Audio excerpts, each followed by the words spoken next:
On page 4-5 and 4-6, we're going to be looking at writing equations of lines. So we are going to write all of our lines right now in what we call slope-intercept form. And that looks like this: y equals mx plus b. You will fill in a number for m and a number for b. The y and the x stay where they are. M is the slope, and b is the y-intercept. So that means where it crosses the y-axis. So we're going to go ahead and do all the odd ones on this video, and then we'll do the even ones on the other video. So this right here tells you what the slope and the y-intercept are. So you are going to write y equals, where the m is, you're going to put 2 in this case, so 2x plus negative 1. Now here's the thing, you cannot have a plus and a negative. So if your y-intercept is a negative number, you're just going to put minus whatever that number is. So y equals 2x minus 1 is the equation of the line that has a slope of 2 and a y-intercept of negative 1.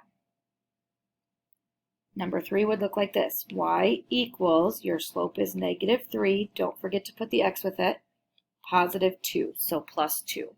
Y equals 3x plus 2 is your answer for that one. Number 5, y equals 1/4 x, technically plus 0. Your y-intercept is 0. We do not put plus 0 though. You just leave it as 1/4 x. And that's it. On the graphs, you need to look, and they put the dots here for you, to find the slope and the y-intercept. So it's first easier for me to find the y-intercept. So that's where it crosses the y-axis. So this is your y-axis. So this point is where it crosses. 1, 2, 3, 4. So negative 4 is your y-intercept. Then we need to count our slope, rise over run. So up 3, right 1, 3 over 1 is just 3.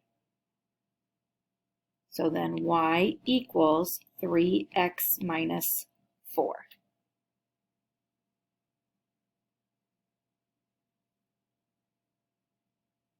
Number 9. We are down 3 for our y-intercept. So I put it off to the side. So these two on the front page told us to write out m and b. These other ones on the back page don't.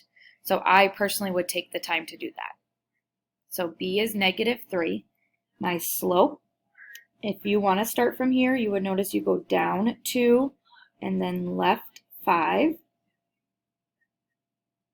So your slope is negative 2 over negative 5, which is positive 2 over 5. We never have negative over negative. So your final answer would be y equals 2/5 x minus 3.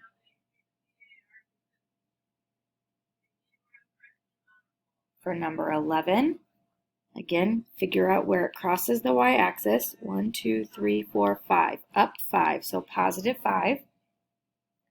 Then your slope, to get from here to here, we go down 2 and right 1, 2, 3, 4, 5, 6, 7, 8. So your slope is negative 2 over 8, which is negative 1/4 when you simplify it.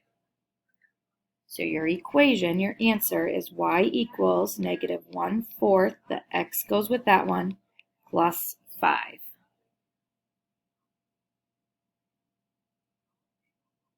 (13), we start down 3, so your b, your y-intercept is negative 3.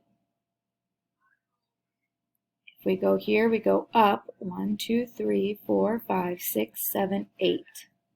So we go up 8, but then we go left 4. You should see that your line is negative. So your slope is negative 8 over 4, which is negative 2.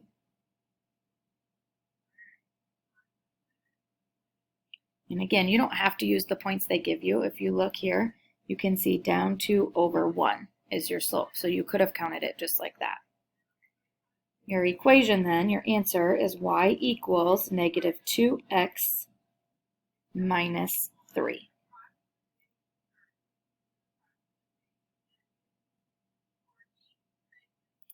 And 15, we start down 2, so your b is negative 2. If we go from there, it looks like we go down 2, but then left 6. So your slope is negative 2 over negative 6, which is positive 1/3. Again, just by looking at that, you should be able to see that that is a positive line. So then your answer, y equals 1/3 x minus